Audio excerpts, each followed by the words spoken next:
What's going on, Washington fans? Welcome to Bleacher Report. And on this stream, I'm going to take a deep dive into possible candidates for the GM position that should be opening up for the Washington Commanders next season.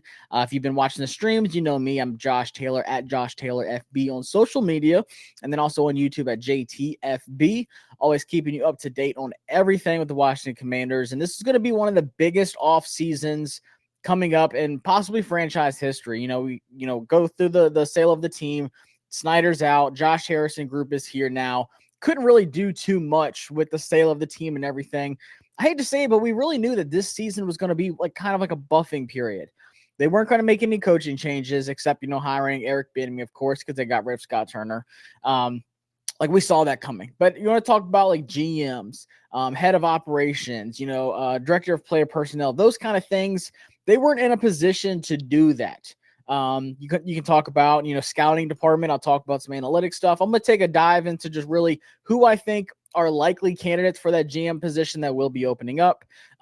Sounds like it hasn't made it official yet, but around this time is actually where you start hearing things heating up. You hear some things about the Chargers going on with some coaching hirings and stuff like that. We have 3 games left, so the season's coming to an end, but honestly, most of these GM hires happen at the beginning of January, right when the season ends, and somewhere in that 2-3 week period right afterwards, which is an exciting time, honestly. Even though the season's ending, everyone's like, well, that's it. We're done.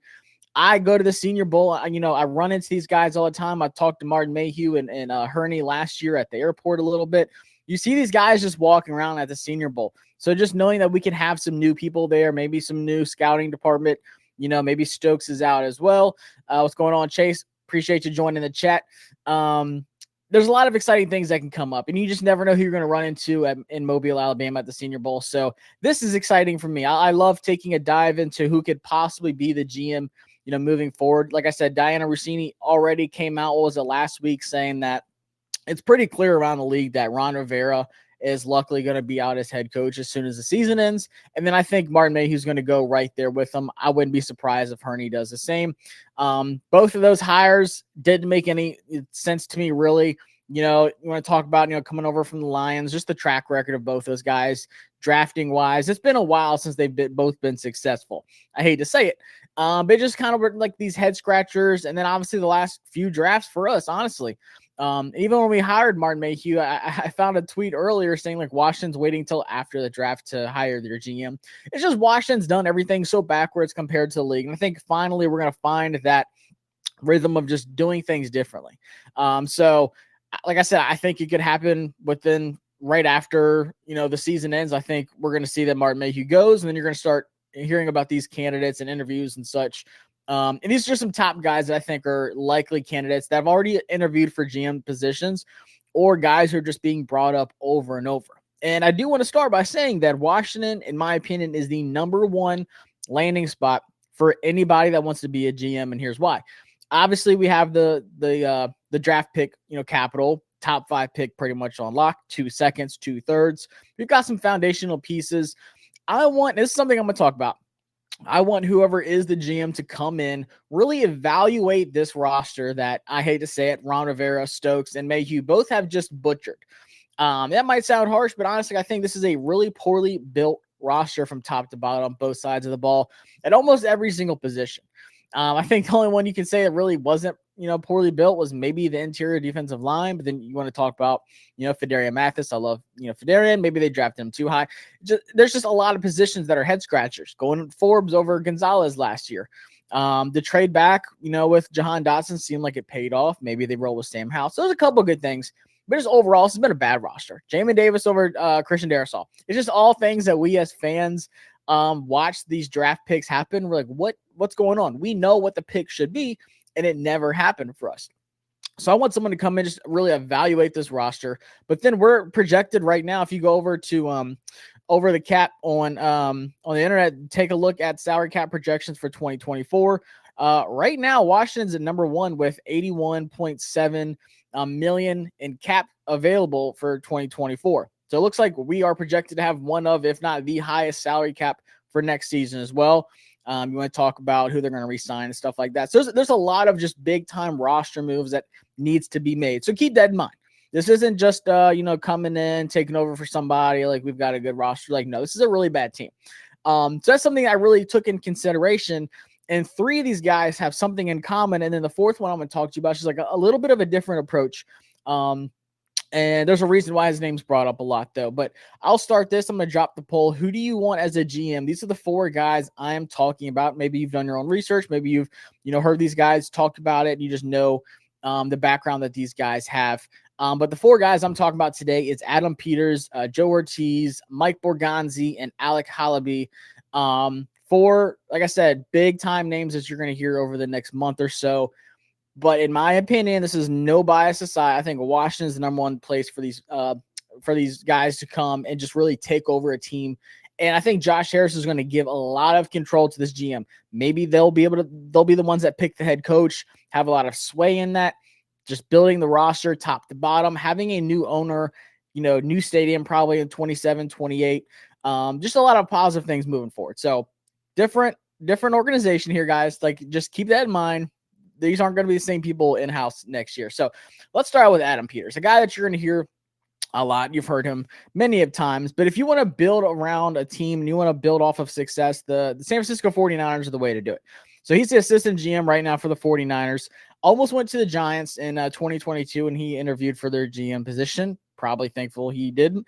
But he's been with the 49ers since 2017. He started as a VP of player personnel and was elevated in 2021. And he was with the Broncos before that from 2009 to 2016, and was the team's director of college scouting. So one thing I really like about him is they have, said that with Adam Peters, he's responsible for drafting guys like Kittle, Debo, maybe even Brock Purdy, last pick of the draft.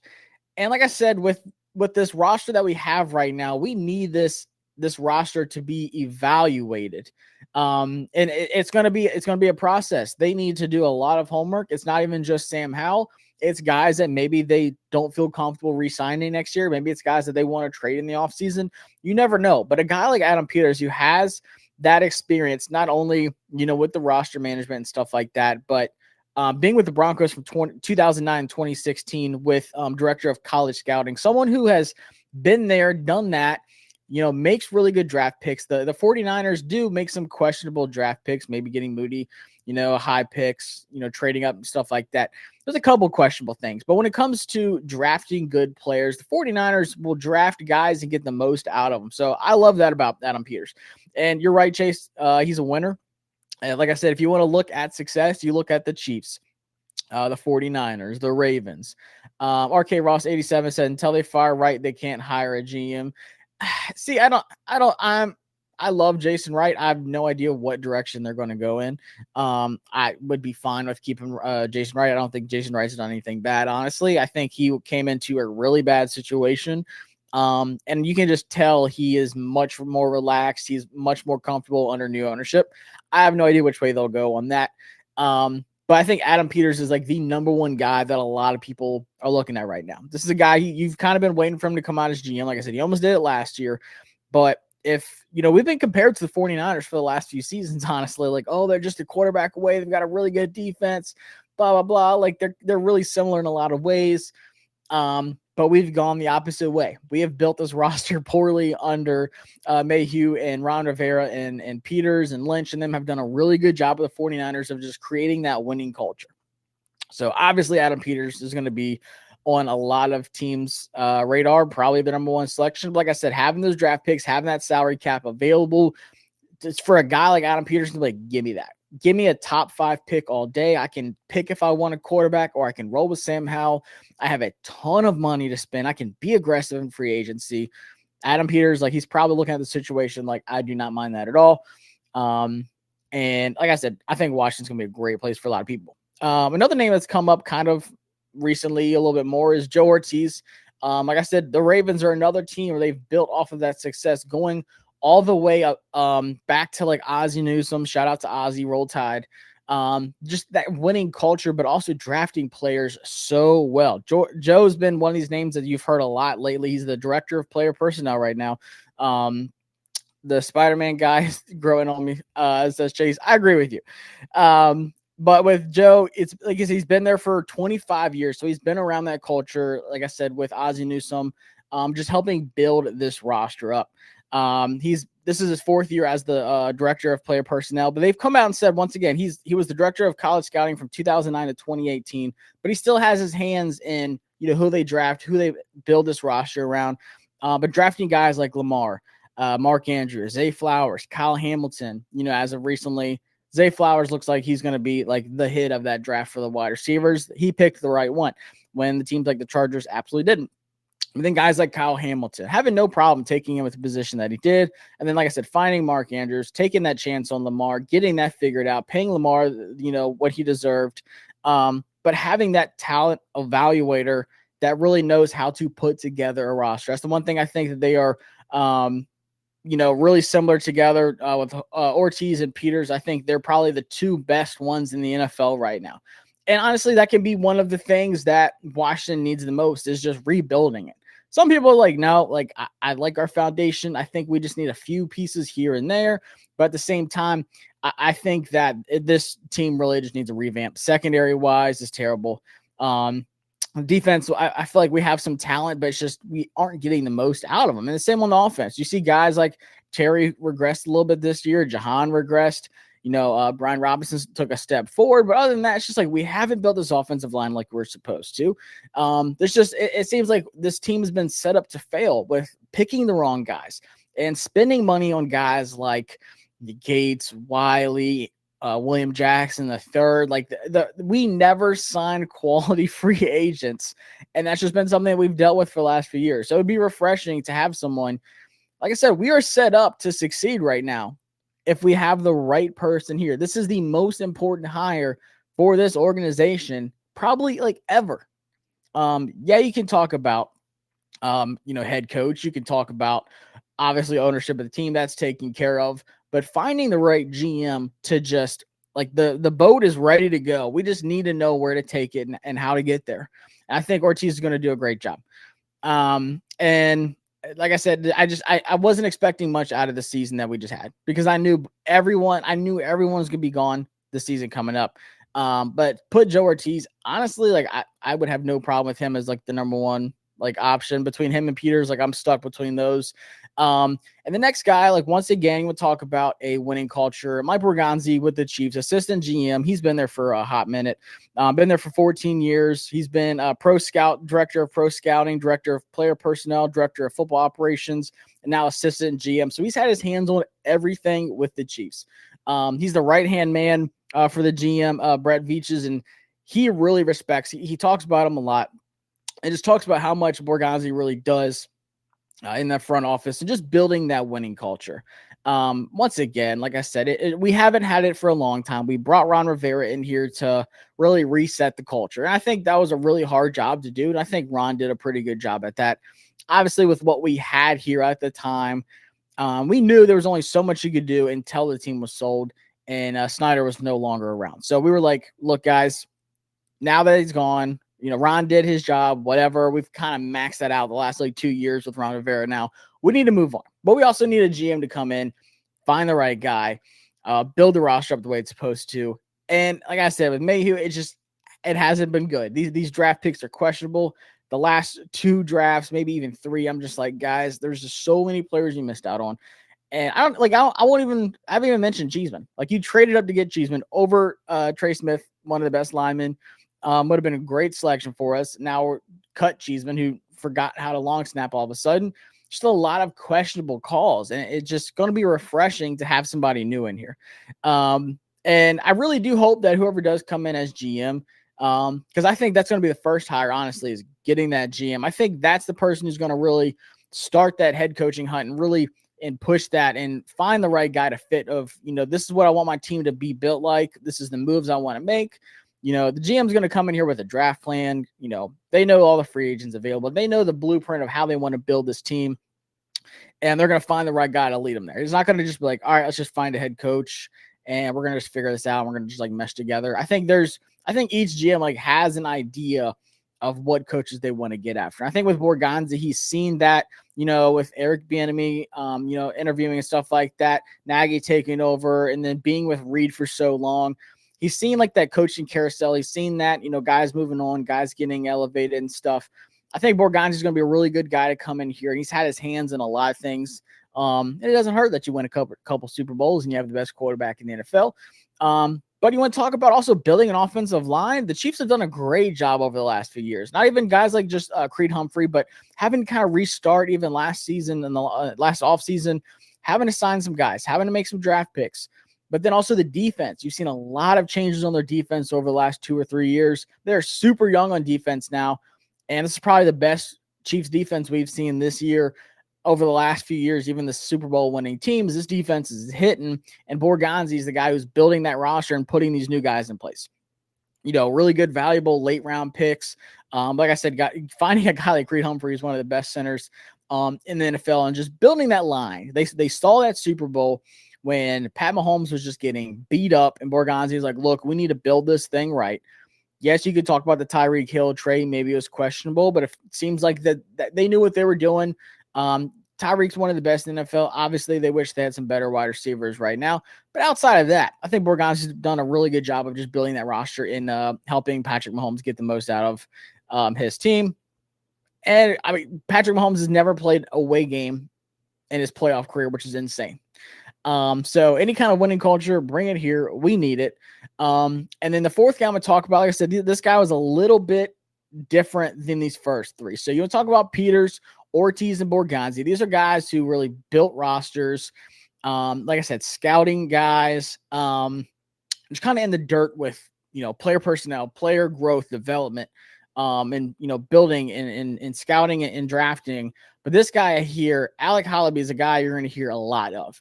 Harvard grad, started out as an intern with the Eagles and then has just grinded his way up to assistant GM over the last, I think it's been there like 16 years. And the thing with Alec is he has more of analytics and operation approach more so than the scouting. He started more so in that just putting things together. Now, what I think Alec can do better than some of these other guys is salary cap management. You see all the crazy moves that Howie Roseman and the Eagles make with their salary cap. Like, how are they signing all these guys? But then, like I said, also free agency, being aggressive and just not sitting back and waiting for something to happen, getting swift when no one really thought that it was going to happen. Like the Eagles know how to do things correctly. They know how to build a roster, but they are not afraid to just sit back. Like they're like, we need a safety. Let's go get Byard. Like we want another wide receiver. Let's go get AJ Brown. They're not afraid to just sit back and wait. And they took a chance, going with Jalen Hurts when Carson Wentz seemed like he was done. Alec Halby was like, look, guys, like analytically, this is what that could look like. So it's a different approach. But I forgot what his name is, but the Vikings GM came from that same, section of like the more analytical, more operations role in the front office and not like the, player scouting and stuff like that. But Alec Halby, he does have, experience with player evaluations and roster management. Like I said, free agency and just really being aggressive and keeping that salary cap where it needs to be, but being smart with it. I think that's something, like I said, we're poised right now. We're the number one team for salary cap in 2024. Depending on who we sign and stuff like that, going into the offseason, who we re-sign, who we let go, dead salary cap. There's a lot that goes into it, obviously. I think they said they're boosting the salary cap next year anyways. So there's a lot for Alec to work with. But I think for a team that has failed so much in free agency the last few years, we need someone that can come in and say, like, look, I know we need help right now. Yes, the draft is great. We can get some really good players. Maybe we go quarterback. Maybe it's offensive line, Marvin Harrison Jr., whatever. But at the same time, this team's bad. I think we can all agree with that. This team is bad. We need someone that can get some of these vet guys around the league and maybe players that we wouldn't think that were interested in coming to Washington in the last few years. Like, oh, maybe we can sign that big name guy that isn't just like settling for a Nick Gates or a Wiley or a Cody Barton or something like that. We have an actual adult in the room now for our GM, Alec Halby, who can spend the money wisely and put together just a crazy free agency class coming up. And I know the offensive line free agency class isn't the best, but there's so many other positions. You want to talk about guys like Antoine Winfield, and yes, these are players that could be tagged at safety. I would love him here. You want to talk about maybe they need to reset at corner. Who knows what happens with Fuller? Who knows what happens with Curtis Samuel? Maybe they're able to keep him or both of those guys under like the correct money style. Maybe, paying Cam Curl, the correct money. There's a lot of financial things that really go into it, being able to keep certain guys here, but then also spending a lot of money elsewhere. So I think Alec would be a great guy for building that roster up. Like I say, specializes in player evaluation, roster management, and salary cap management. He's done it all for the Eagles. He started out as an intern, which is absolutely crazy to me, moving all the way up to assistant GM. Started as an intern with football ops, then player personnel analyst, then special assistant to the GM, then assistant GM the last 6 seasons there. And we all know how well they do things. We sit here in the NFC East, and I know people are like, would he even come to know the NFC East? Yes, it doesn't matter. If I'm assistant GM, I'm trying to get a GM job. I don't care who it's with. Yes, the situation matters, but it's not like, oh, they're in the NFC East, I can't go there. That's not how this works. And same with like the Baltimore Ravens. They're across, the Beltway. Who cares? Like, just come right on over. Ortiz will take you gladly.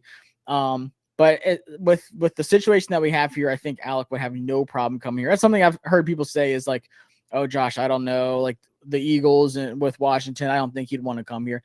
Absolutely false. So those are my 4 top guys. I think that, we have a lot of good options. I think we're the best scenario in the NFL. You want to talk about teams like the Chargers. They are in like the negative of salary cap right now. And next year is not going to be much better. Yeah, they paid Herbert like they had to. And I don't think they regret that at all. But the way that team has been built has been really bad. But because they overpaid a lot of players. Ours, like we spent money where we kind of had to. That's one thing like I'm not too mad at. Is it's not like we are just drowning in salary cap with players like, John Allen was paid correctly, Deron Payne was paid correctly, and you can talk about their play this year, and it's fair. But it's not like we are just, suffering at, certain persons just really holding down the salary cap. You can look at guys like Charles Leno, who's owed like $16 million next year. I think Logan Thomas is a guy that's owed a good bit next year as well. Like guys that could get cut, maybe post June 1st, guys that could save you a little bit more salary cap. But Washington is not being held back from someone, once again, like Terry, paid correctly. Nothing is just like holding this team down from succeeding other than finding the right GM. Whether it is the salary cap, whether it's capital in the draft, whether it's finding the right head coach, there's a lot of different things that the GM is going to do. And I think, with Josh Harris and the whole ownership group, not even just Josh Harris, but I think he's really going to give a lot of control to whoever comes here and be like, this is your team. Build it how you want to. Like, we put our trust into you. Like I said, hire who you want, draft who you want, sign who you want, and just really craft this the way that you want to. And it's either going to go really great or it's going to go bad. But at the same time, we're going to give you the control to do so. And that's really like the sense that you've kind of felt. Like I said, Diana Rossini came out with an article, I want to say it was last week, just kind of saying like teams are getting a feel for Josh Harris now. It hasn't been too long. Like the season's almost over. Took over, right beginning of the season pretty much. And the league's kind of getting a feeling and just of what that looks like. I didn't even think Jack Del Rio was going to be fired, to be honest with you, until after the season. But they finally actually pulled the trigger on that. I would love to see Ron gone before the end of the season. I don't think it happens. But like I said, it's already well known around the league that there's a very unlikely chance that Ron comes back next year. Same with Mayhew and same with Hurney. So I think not only just the GM's position is going to be open, I think a lot. I think you'll see a big revamp, like I said, with Stokes. Another guy that really wanted Emmanuel Forbes. I know he's been banged up, but he only got 6 snaps on Sunday. So it's just a lot of questionable calls here. Of your draft picks. The draft picks have been bad. And I think with Montez and Chase Young is another thing that people have been harping on this season. I think that was more so a Josh Harris decision. I think, Ron was like, oh, that was my decision, blah, blah, blah, blah. I think that was a Josh Harris decision because he knew we need a fresh start. Both of them do. We do. We don't want to invest the money. And that's another thing I said, Washington's not held down by a certain player. Can you imagine if we would have just, paid Montez Sweat the bag that the Bears did or paid Chase Young a big bag? And then you do have a GM come in and he's like, oh man, I hate that contract. I don't know. That contract, whoever it is that they're holding us back. You can't say that about Terry. You can't say that about John Allen. You can't say that about Deron Payne. It's not that bad. But I think that whole decision was Josh Harris saying look, we don't want to pay them. we're going to wait. We're going to wait for our GM to come in and make the right decisions. Maybe it is spend a bag on Brian Burns, AJ Epinesa, Josh Allen for the Jaguars, not the Bills. At edge rusher, maybe we pay one of those. Like I said, maybe they swing on a young guy like Antoine Winfield Jr. Even though the Bucs probably do tag him, or a Mike Evans is a guy that I really would like. There's a lot of free agent guys that I'll start talking about here in the next few weeks. But Chase, I think the GMs can start being interviewed literally as soon as the season ends. I think things get a little weird. Like if they're in the playoffs, I think they can still interview, because I'm thinking about like last year when I was looking it up, GMs were getting hired like the 5th, 6th, 7th, 8th of January. I can't remember when the season actually officially ended. Like not the season ended, but the regular season ended. But I think you'll start seeing Washington start, I think things are going to start coming out soon. You're going to start hearing kind of like the Chargers with Harbaugh today, like, oh, Chargers might be interested in Harbaugh. I think you're going to hear some leaks and some little rumors and stuff come out the next week or two. But I think they can't really start interviewing until the season officially ends. But like literally day one, like they need to be on the phone. I don't care who it is, who's in the playoffs, regardless. They need to get things done. So those are my 4 guys. Let me know what y'all think about it. I think these are a home run. There's a couple other guys, Ian Cunningham from the Bears is another one that's, aggressive, got the DJ Moore trade, the whole trade back, getting the first overall pick, having 2 top 5 picks, or maybe top 6, top 7 picks, depending on where they end the season, like aggressive moves like that, smart trades, and just big time, they're building. I don't know what they're going to do with Justin Fields, but we'll see on that. But the Bears seem like they're building the right way. So I think Cunningham, Poles is in that as well. So there's a couple other guys that I've kind of had on my list, but these are the top 4. So let me know what y'all think. Appreciate y'all stopping by. We got some more streams coming up. Obviously, Washington plays the Jets, which has huge implications on the draft picks coming up. And then the Cardinals play the Bears, which has probably even more implications because we have the Bears 2nd round pick. And then also the Cardinals are right ahead of us at 3. So we need the Cardinals to win so we get a better 2nd round pick and possibly jump the Cardinals in the 1st round for whoever the GM is. But I appreciate y'all coming by. And like I said, I'll see y'all next time. Peace. Underdog Fantasy is the best place to participate in all of your fantasy contests, whether it's the NFL, MLB, PGA Golf, NBA, even college football. This user-friendly app, you can win up to 20 times your money in a single night. And my favorite part is that when you sign up in your first deposit, you use my promo code JTFB, they will double your first deposit up to $100. Now, how does it work? You pick lower or higher on stat projections that Underdog Fantasy gives you, whether it's passing yards, rebounds, points, you name it. And for each selection, say you want to select 3 people or 4 people, your odds go up based off of how many you select. My favorite feature, however, is sometimes I want to make 4 selections and I'm not feeling too confident in all of them. I love taking advantage of the Pick'em insurance to where if I miss 1 pick in my contest, I still get paid out on lower odds. So sign up today, download the app, and use my promo code JTFB to get up to $100 in your first deposit.